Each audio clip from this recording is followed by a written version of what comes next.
There is a lone, bizarre spacecraft that soars amidst the alien clouds that cloak an alien sky.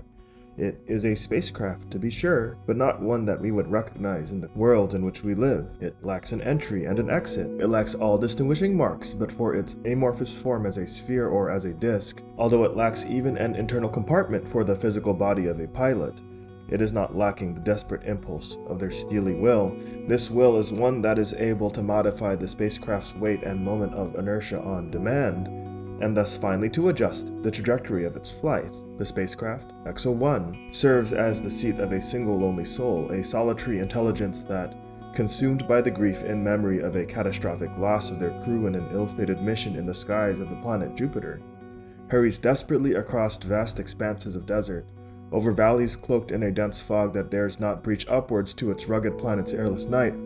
A solitary intelligence blasts in sprints across vast landscapes, but its movements, until the very end of the game, are never quite strong enough to escape the constraints of the worlds to which it is bound, and wherein it encounters struggles that nearly terminate its journey, again and again and again. The frantic journey continues with a relentless plodding, passing from world to new world to new world. All around you, the ruins of ancient alien structures abound. Structures that almost certainly have some relationship to the mysterious extraterrestrial signal that was sent to Earth, with the schematics necessary to construct this spacecraft, the possibility of learning the answers to some of the deepest questions that we might pose about ourselves as lifeforms on Earth. Are we alone in this universe? If we are not, how do we measure up?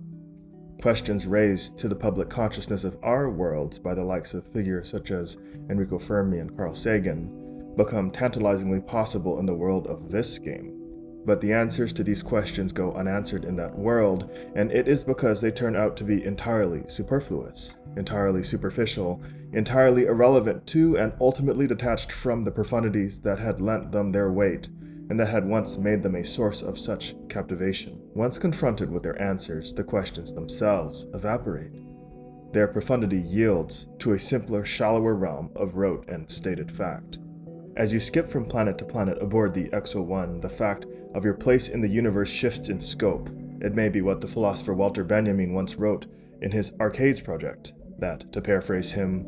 the world splits for you into dialectical poles. It opens up to you as a landscape, even as it closes around you as a room. The impulse that undergirds your movement in the world is, so to speak, freed of its past content, as an astronaut recruited into an organization bound by an imperative to explore, an imperative rooted in the recollections of the astronauts since even the moments of their past youth. Such questions are permanently sidelined in favor of the question of their possession of that place in grief,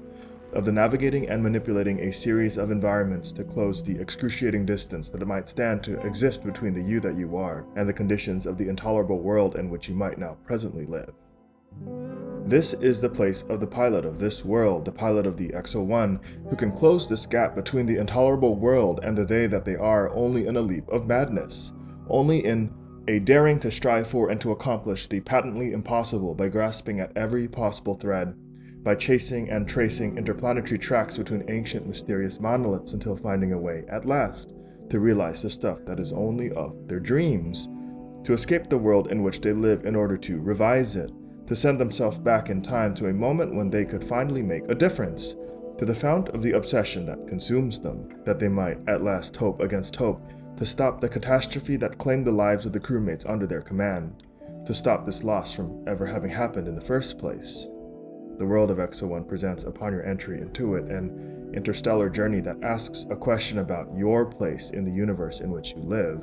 but it is not the same question that is posed with such reverence and wonder by the speculative astronomer or astrobiologist who is confronted with the silence of a universe so vast as to be beyond our paltry comprehensions. But the question arises, it self-expresses from the same exact fount that sources it, from the shared seat of one's deepest feelings and thoughts, a seat whose direct properties are not always clearly or immediately understood, but which may nevertheless be commanding and overriding in their strength, from what, in the Indonesian language, might also be known as the Kalbu.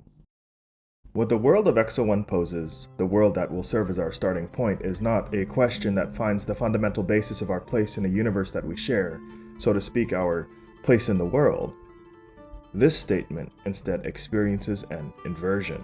It is a question of the world of our places. The world that is comprised of the relations that bind us to each other and that serve at once both as guideposts and guardrails for our abilities even to imagine and conceive of the ways in which we are to relate one each to another. To live in the world of our places is to live in a world that at once dooms us to a destiny that ties us up in these relations, and that yet lends to me uniquely the possibility to breach the boundaries of this destiny, to glimpse new futures, and then to seize them and to realize them.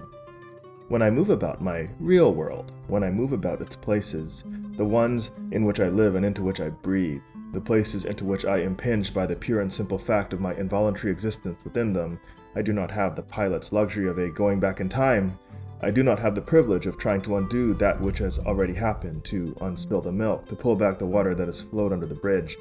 I do not have the agency to reverse what has been lost. It is unlike the investigation that we already have made into the intersecting worlds of the game's Outer Wilds and Undertale. I do not possess this degree of domination over that which unfolds in the places of the real world in which I live, but I am compelled to traverse these places because I do not exist outside or beyond worlds, or beyond their places. But neither do I exist within the realm of every place, in a concatenation with the worlds in which I do live.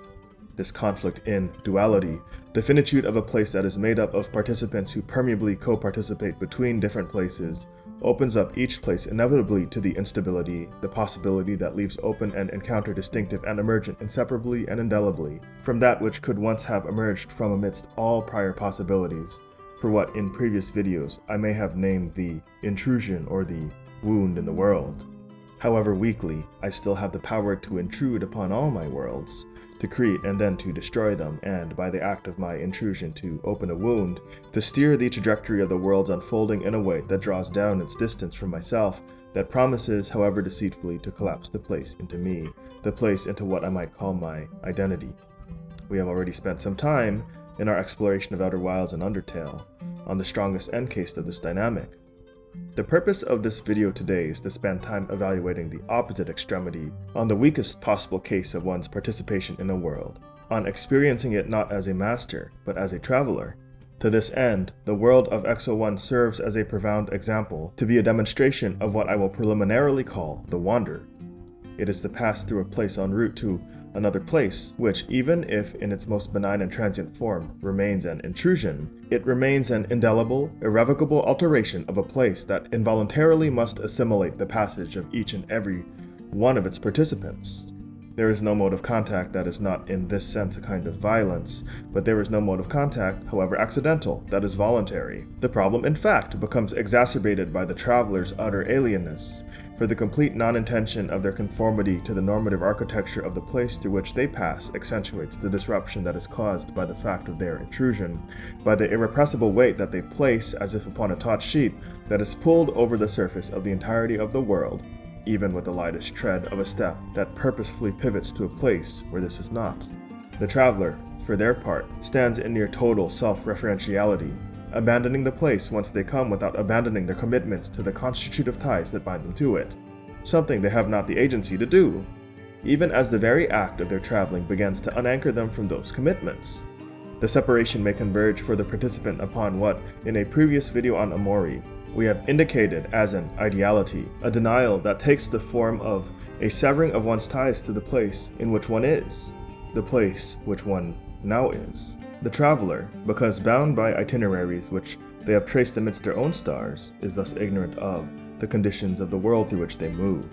a collision of participants who, in their commitment to their non-relation with their places, to the irrevocable fact of their alienness from it, and their acceptance of this rupture as a totality that is a function of their transiences within it, are lost within magical thought, are lost within the ideality of their separation from the worlds to which they pass. The consequence is the emergence of a place that stands to bind participants who are not of a shared Kalbu, of myriad groups who, as the philosopher Fernand Dumont once and might yet again have put it, can reach each other merely on the surface of existence where there is nothing but episodic coincidence or conflict of interest.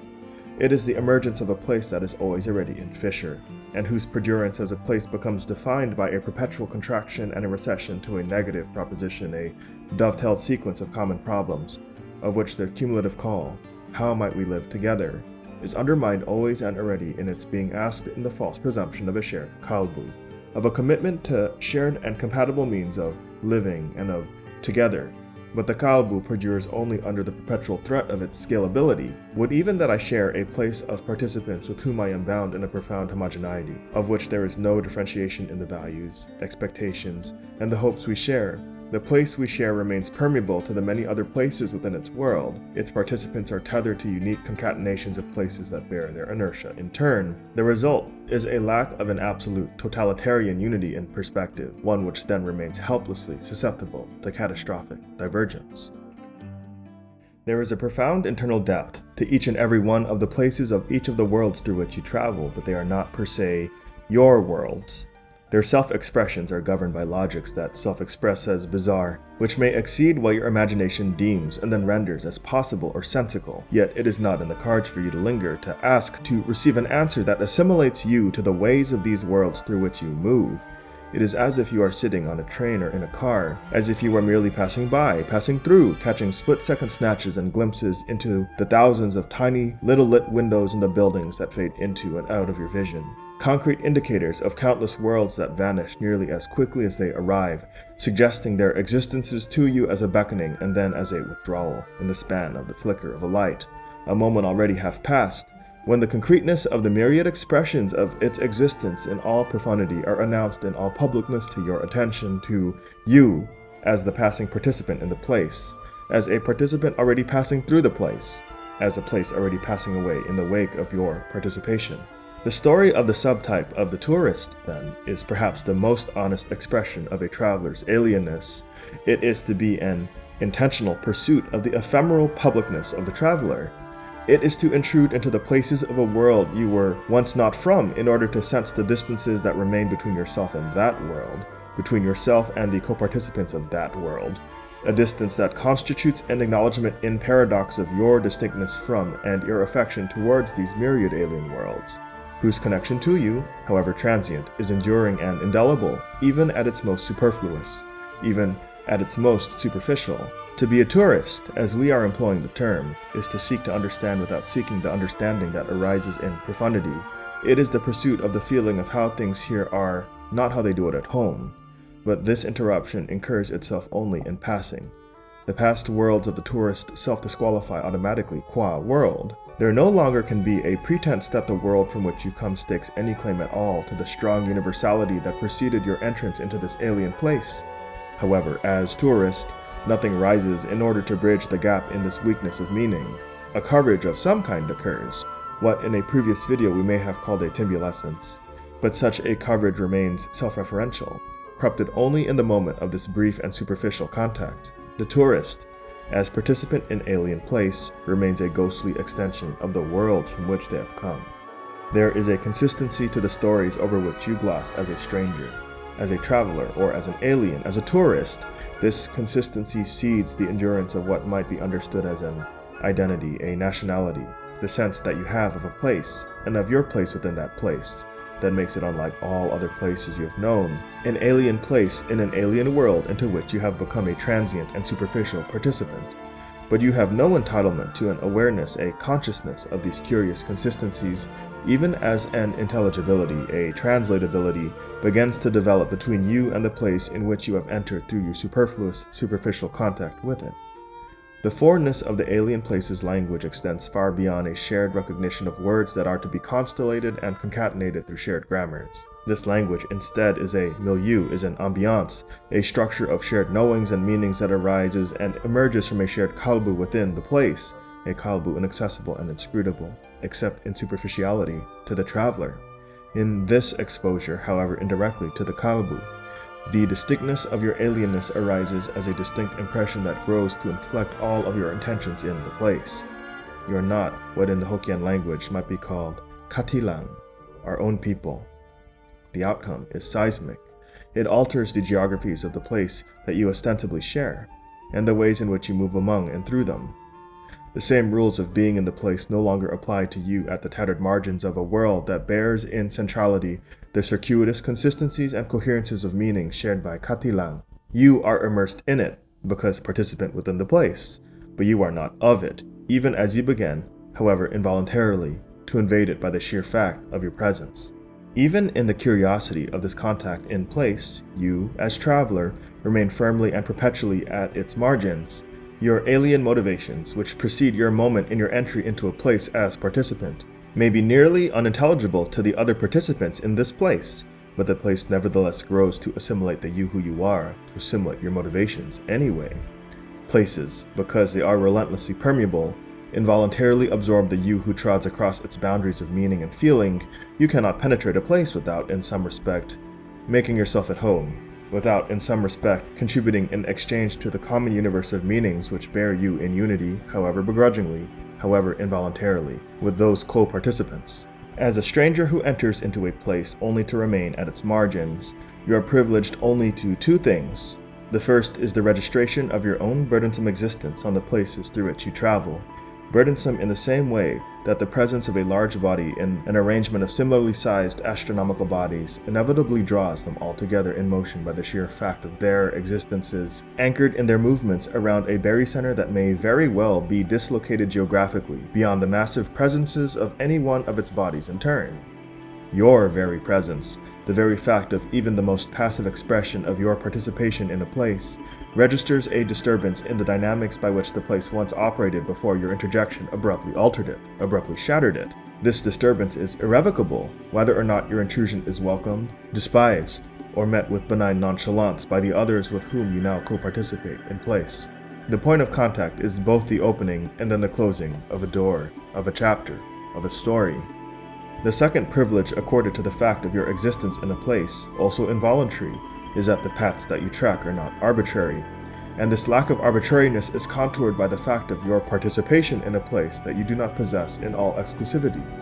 but that you also share with Kah Tee Lang, who are of shared Kalbus that nevertheless are directly invisible to you, of Kah Tee Lang who are each far better positioned than you to leverage their moment to manage the centers of normativity that lend cohesion to the place that you all share, that dictate the arrangements of that place that you have come to enter, and that dictate the disciplinary requirements that are imposed in an attempt to ensure the stability and the order of the place, necessarily out of comportment with your marginal existence within it. It is this measure of discipline which is what lends to each and all its participants an enduring identity and the agency that emerges from such an intense and coordinated mutuality, what we might call a politics. However, your participation registers as a disturbance, and disturbance threatens the concretization of a place in correspondence with a set identity, which destabilizes the identities of the participants of the place in turn. If this is so, then all participants in the place, even those amidst Kah Tee Lang, are always already passing away, always losing their hold upon the form and the shape of the place that you all now share, of the identities and the meanings that are conferred upon them only by the stability that which, by your very presence, much less your actions and your relations, they stand now to lose. That is, that which is everything and everyone who they are. As a participant on the margins, as a traveler, as a foreigner, even though there is not really ever such a thing as a true foreigner, you are shaped by the destabilization of this milieu, but your disempowerment diagnoses your place in this place in a way that does not diagnose the ordeal of those amidst Kah Tee Lang. You are uniquely vulnerable as a penetrant of a place dislocated from one or multiple Kalbu that serve as its centers of association and continuity. You, as alien traveler, can therefore never endure in a place unnoticed, because you are a body, insofar as you leave an enduring impression that is impossible in all relation to ignore, and which transcends a place on account of its tethers to other places that are alien to this one. The non-arbitrary tracks that you trace compel those who are better positioned to possess it, to share the same spaces that you also are compelled to frequent if you choose to navigate the world in which you've come to live. Your body, co-participant in place, involuntarily compels a mutual acknowledgement and attention of yourself and your co-participants, even those far less marginalized than you, by virtue of the place that you now share with this common space. But this acknowledgement neither compels nor guarantees that these participants respond to your infiltration in affirmation. It may even guarantee your expulsion from it, in all the forcefulness of one's guardianship of a place held in the stasis of ideality. In other words, it may guarantee even a demand upon you in the destruction of your body, the destruction of this enduring condensation of your participations within the space across which all your places in convergence are uniquely and distinctly bound. But what of the places that are your places, in the worlds that are your worlds? What does it mean to be vested with the collective authority that grants meaning and identity to your being in the world of your places? No alienation is total for every participant in every place, heterogeneous as they are in their shared tethers to all their other places. The possibility for authority and belonging in a place that is your place then unfolds across all scales and is bound to the centrality of your story, to the degree to which it is bound to the normative centers that ground the places in which it unfolds. Your story is an unfolding in place that exceeds the capabilities of all thought. If your life is conceptualized into a discrete set of facets, a discrete set of component events in sequence, then any one of these events, any one of these facets would be found to be utterly interchangeable with the facets lived by any other, utterly inessential to a being in a place and in a world. Your story is an unfolding that self-creates only at the level of the banality of your life, already past in the moment of its capture in intellection. This banality is a kind of publicness, and this publicness is what permits the conceptualization of a life, the coalescence of a story into discrete and intelligible components, the condensation of your story into events that self-evince their banalities. The articulated story of your life as a participant in a place is likely to be apprehended to differing levels of clarity and detail by your co-participants, by those who have occupied these same positions in banality, and thus who share a common touchstone for meaning, the co-participants with whom you share a place. This unfolding, ever only conceptualized as incomplete moments in mythic memory, are that which architects my movement in an opaque private world that bears shared public surfaces, the traversal over which self-expresses as shared public memories that pool and that congeal into that which might be understood as a collective consciousness. A consciousness still tenuous but more enduring than that of its participants, which grants to a place the appearance of an autonomous ethical weight, an autonomous tendency towards the collective action of its participants. A collective self-consistency in identity that, from the Hokkien language, we have already possibly termed Kah Tee Lang, your own people, your own kind. To be amidst this people, this kind, to move amidst this echelon of participants who, in proximity, move and think in unison, to be amidst those who know you intimately as always already having been one of your own, who share your deepest-seated feelings and beliefs, who are to receive you in an understanding and in activity that maps across the you who you are, the things that you need, perhaps without you needing even to have already declared it, to have explained and clarified it before them. To be amidst those who are able to fill the gaps and the deficiencies in your individual being and your individual circumstances. This is a phenomenon of togetherness not so different from a concept in the Indonesian and Malay languages that has been termed as gotong royong, a principle of mutual cooperation, aid, and understanding, but also a principle of indigeneity, a principle that unites a people as a people in a place that is their place. Whether or not you are inside or out of your place, whether or not you are tethered to Kah Tee Lang within or without of a place, the trajectory of the unfolding of your story within this involuntary state of togetherness is that which follows thematic consistencies that unfold within the history that chronicles your story, within that which plays out in ways that mirror the stories of countless others across the stratigraphies of the places that have been laid out beneath your feet, responding in continuity to the context of each place and to your co-participants within them, even as individual strata within each place bears within it peculiar internal cohesions of meaning, of intelligibilities that communicate themselves in continuity to the many particles that comprise them, but with distinctnesses that, except in moments of profound interruption, and yet even in spite of them, are anchored in continuity across all time, bridging your future to your past in the form of strange recurrences, creating the geographical conditions upon the processes of the places of this world which have always played out, even as every component within each one stands to change.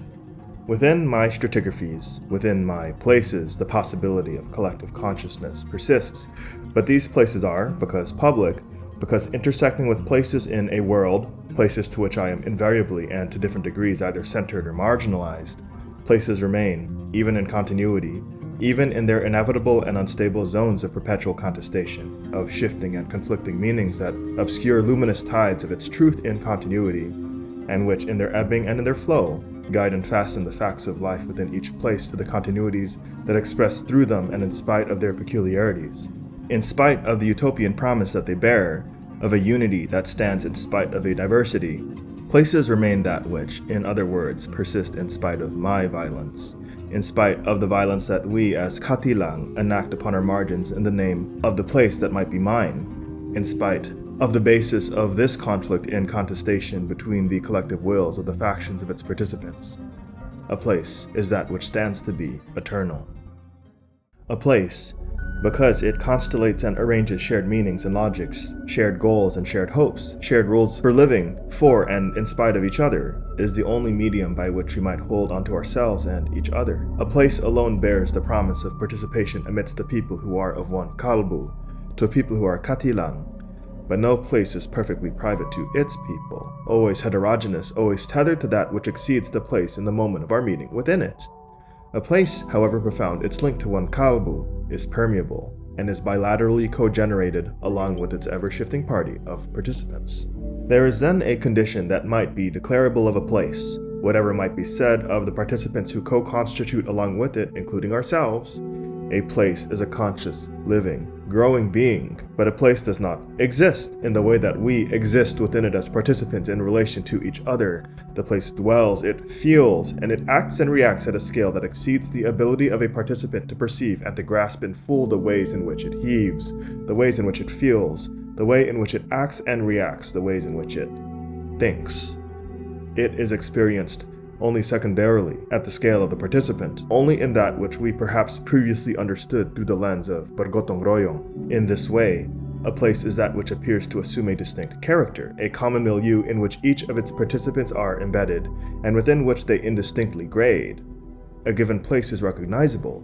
but is never conceptualizable in full by any one of its participants, in the ways in which it feels to exist within it as one of its participants. It is a witnessed emergence of peculiar logics of a luminous staying power whose ties extend beyond the horizon of my conscious meaning, one which frames the way things are, and which must be directly acknowledged and entertained in order for one to live smoothly within the place through which one moves. But because these places are co-generated alongside heterogeneous participants who are permeably engaged also in other places who bear them in simultaneity, or perhaps in memory, in other words, or tethered to the expressions of places that have passed. The way things are, the logic by which a place thinks and acts, by which it, bergotong royong, finds its expression directly only through its participants, even if they may not engage an impetus that leads specific collectives within them to think together, or to move and then to act. This dynamic, which arises from the shared but threatened kalbu of the place, is that which has sometimes been called a sense of place, and can take the form of the self-correcting rules by which one is compelled to live, and which emerges involuntarily from the fact of the togetherness of the participants who share it. No one participant can lay claim over the dictation of these rules. Although it has been tried, there have been no successful totalitarianisms that have consolidated, permanently and ineradicably, the participants of a place into one perfect, singularly thinking, singularly acting harmony. The reason for this paradox of a unity that both succeeds and fails only in its diversity is simple. The unity that binds a sheer togetherness arises only because of and through the relations of its participants, but no one participant can impose their will in representation upon the place. The place endures, but only in spite of the impingements that its participants make, only in spite of the involuntary impingements that cause the place, in its present expression, to become destabilized and then to dissolve. This impingement, then, is a point of sublime convergence, is the movement, at once push and pull, that propels us through the worlds of our places, from which we are always already partly alienated, even as we co-constitute in turn. This propulsion takes the form of a movement in place even as I stand still,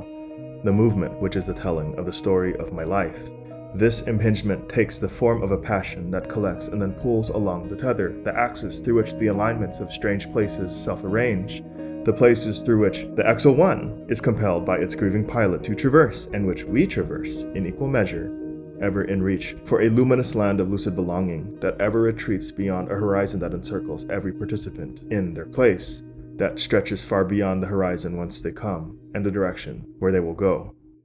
Thank you for tracking alongside this rumination, which was grounded on the world of the game of Exo One. If you enjoyed the video, I invite you to like and to subscribe.